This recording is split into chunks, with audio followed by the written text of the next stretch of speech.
vou repetir. As opções que estão na mesa contra o regime que eu tenho ouvido são assustadoras, a ponto de fazer com que a lei Magnitsky deixe saudade. Sem mais delongas, eu falei mais cedo no programa que o cancelamento dos vistos dos ministros do STF e seus familiares e Paulo Gonet foi apenas o início das sanções americanas contra o regime.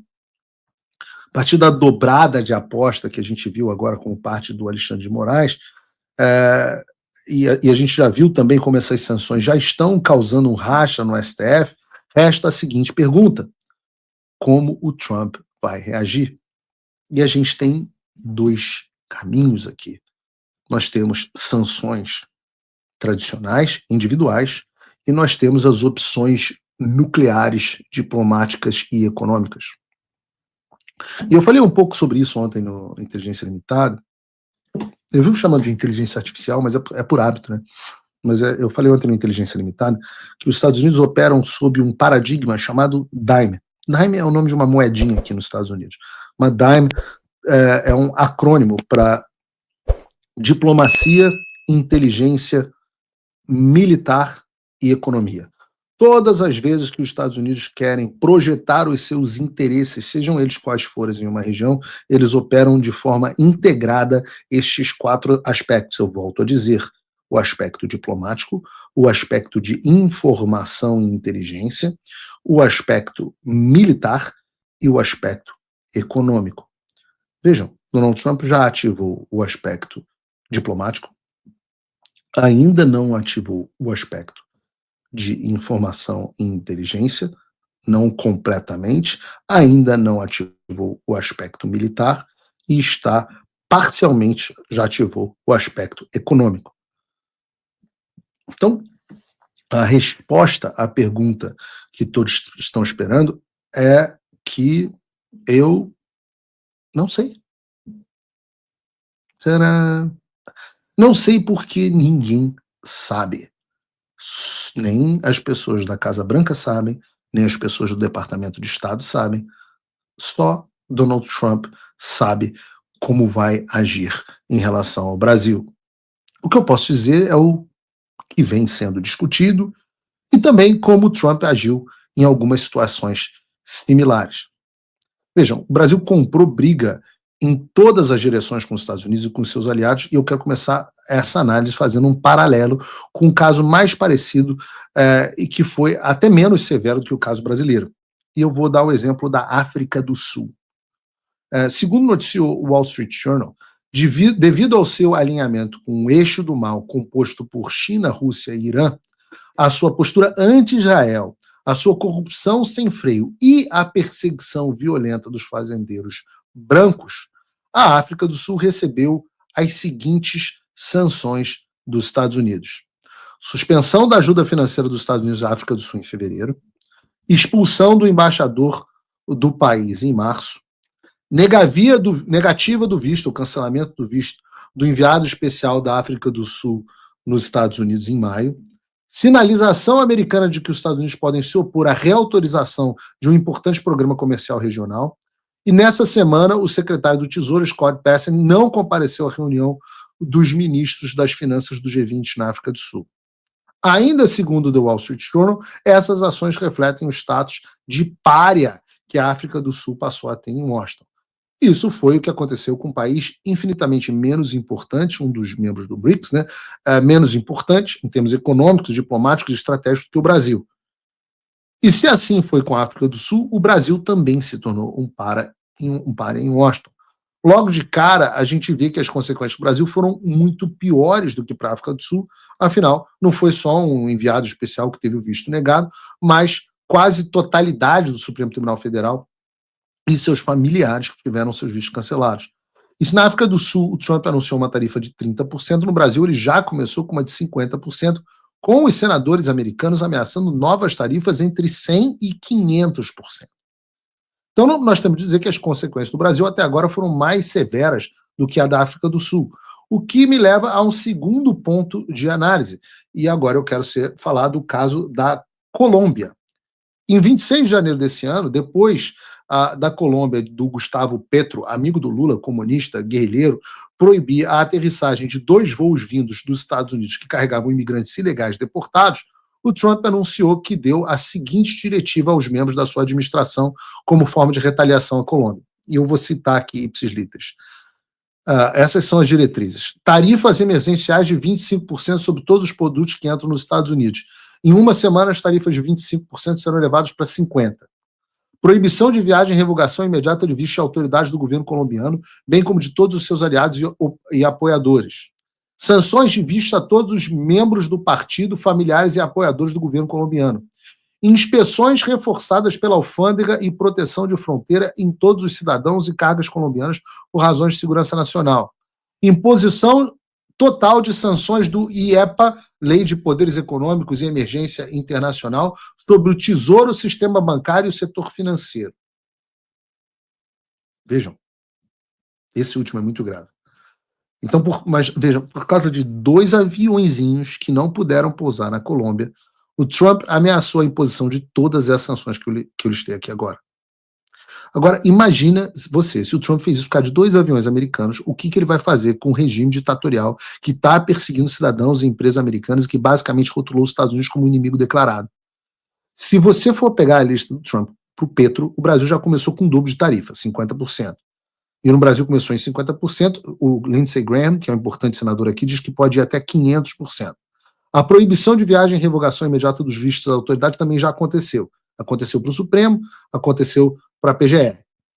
Restam, então, sanções de visto a todos os membros do braço político do regime, bem com os seus familiares e apoiadores, alô Polícia Federal, alô funcionários do TSE, alô pessoas ligadas ao PT, a inspeção reforçada em todos os cidadãos e cargos brasileiros que tentem entrar nos Estados Unidos, alô você que está querendo viajar para os Estados Unidos, e a imposição de sanções econômicas, bancárias e financeiras através do AIPA, do IEPA, ou da Lei Magnitsky. E eu volto a repetir aqui, essas foram as opções ventiladas por causa de 2 aviõezinhos. E o que eu tenho ouvido aqui nos Estados Unidos é assustador. O que eu posso dizer a vocês, que é a minha aposta, Paulo, eu fiz essa aposta ontem no Inteligência Limitada, é que o próximo passo que nós teremos serão, e até onde eu sei isso está muito em breve, eu continuo insistindo, e eu acho que eu errei pouco até agora, e operação do chat, mas vamos lá. A minha aposta até agora é que o Alexandre de Moraes sofrerá sanções Magnitsky no futuro próximo. Essas sanções podem ou não, num primeiro momento, serem acompanhadas das sanções ao escritório da Viviane Barça de Moraes, que é a esposa do Alexandre de Moraes. Podem ou não. Vamos ver o que eles vão fazer. Minha aposta é sanções no Alexandre, acompanhadas, pelo menos não necessariamente no primeiro momento, mas logo em seguida, na Viviane Barça de Moraes. A partir daí, vai se aguardar a resposta do regime brasileiro. O que nós sabemos sobre a resposta do regime brasileiro? Que o Alexandre vai dobrar a aposta e reagirá com truculência, mas ele está ficando sem opções, e que o Lula fará cagadas diplomáticas. Se isso continuar escalando, nós teremos gradualmente outros ministros sendo alvo de sanções Magnitsky. Paulo Gonet não é ministro, mas seria um ótimo candidato. Eu diria que logo em seguida viria o presidente da corte, o ministro Barroso. Eu diria que logo em seguida viria o decano da corte, Gilmar Mendes. Todos eles com os seus familiares. Mas vejam, eu falei sobre a doutrina Daim aqui. Então, essas ainda são ações no campo diplomático e econômico. Mas há muitas outras que podem ser feitas. Por exemplo, sanções aos bancos brasileiros, sanções relacionadas a pesquisas, sanções relacionadas a comércio, embargos a empresas brasileiras, restrições do Brasil a determinadas linhas de crédito internacional, restrições do Brasil a determinados privilégios do sistema financeiro internacional. O que eu quero dizer com isso é que esse é o caso onde a floresta inteira vai queimar. Então eu digo a vocês, com dor no coração, que nós estamos em um ponto de decisão para o país. Nós estamos no ponto de decidir para onde vamos. E eu acho que a elite do Brasil ainda está muito tardia em entender os meios de ação que dispõem os Estados Unidos da América. Então eu faço um apelo às elites e autoridades brasileiras. O que está por vir, seja lá o que for, a floresta inteira queimada pode ser evitada. E eu estou mais do que disposto a impedir que a floresta queime. Para isso, vocês precisam dar o primeiro passo. É só o primeiro. Não estou dizendo que vai resolver. É o primeiro passo para sentar na mesa de negociação. É o seu. Se você joga pôquer, na maioria dos torneios de pôquer, para você sentar na mesa, você tem que comprar um cacife. Se você quer comprar o cacife para sua embaixadora parar de tomar porta na cara, e para você sentar, e eu faço questão de fazer isso pessoalmente, se você quer comprar o cacife, você senta na mesa aprovando, deixando que o Congresso aprove uma anistia ampla, geral e restrita. Esse é um ótimo primeiro passo. Um segundo passo é uma legislação que garanta a liberdade de expressão, especialmente online. Eu chamo de Bill of Rights online. Um Bill of Rights, uma carta dos direitos da liberdade de expressão online, que é algo que reverta a decisão esquizofrênica do Supremo Tribunal Federal sobre o Marco Civil da Internet. E o terceiro item, que é inevitável, é a responsabilização dos agentes públicos que abusaram do poder. E neste caso, nós achamos que pode ser que o caminho seja utilizar o Alexandre como um bode expiatório. Sim, é verdade, ele não agiu sozinho. Sim, é verdade. O ministro Fux deveria, por direito, ter tido seu visto cancelado. Mas a gente resolveu dar um voto de bondade a ele, um voto de boa fé. E ele agiu, comprovando que nosso voto de boa fé estava na direção correta. Mas a verdade é que quase todos os outros ministros têm razões para serem sancionados de uma forma ou de outra.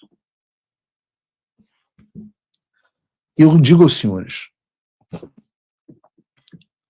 e vou repetir, as ações, as opções que estão na mesa contra o regime que eu tenho ouvido são assustadoras, a ponto de fazer com que a lei Magnitsky deixe saudade. E eu não sei o que o presidente Trump fará.